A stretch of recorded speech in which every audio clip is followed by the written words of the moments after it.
মিয়া দেখে যাইতারেন না? কি কইছস আরেকবার ক। ভাই আমি মাত্র রক্ত দিয়েছি, আপনি যেইভাবে আমার ধাক্কাটা দিয়েছেন আমি তো ব্যথা পাইছি।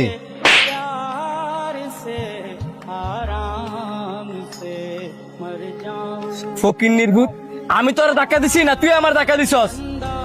আপনি তো দৌড়ায় ধাক্কাটা দিয়েছেন। আমি ধাক্কা দিছি না, তারা ওরা দিকে তোর আজকে আমি কিছু করলাম না। আমরা দাঁড়ান, আপনি আপনার মাকে দেখতে পারবেন না। কেন? আপনি কোনো মানুষ না, কারণ আপনার ভিতরে কোনো মনুষ্যত্ব নাই। কি বলতেছেন এসব?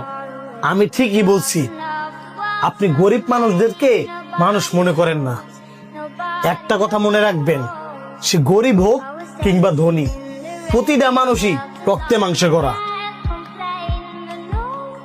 আপনি যাকে থাপ্পড় দিছেন ওই লোকটা সম্পর্কে আপনি জানেন?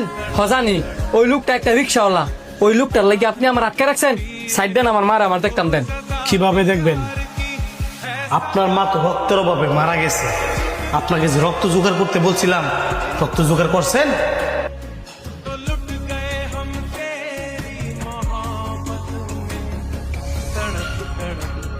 কি কইলেন ডাক্তার? আমার মা মারা গেছে?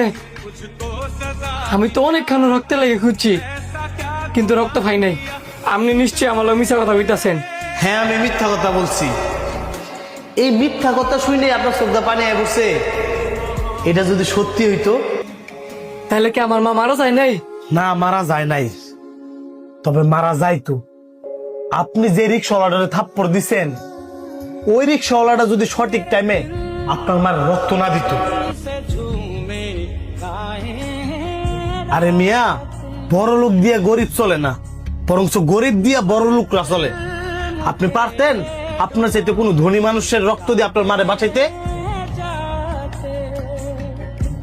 পারতেন না, কারণ একজন গরিবের ভিতরে যে মনুষ্যত্ব থাকে, একজন ধনী মানুষের ভিতরে তার বিন্দু পরিমাণে মনুষ্যত্ব থাকে না।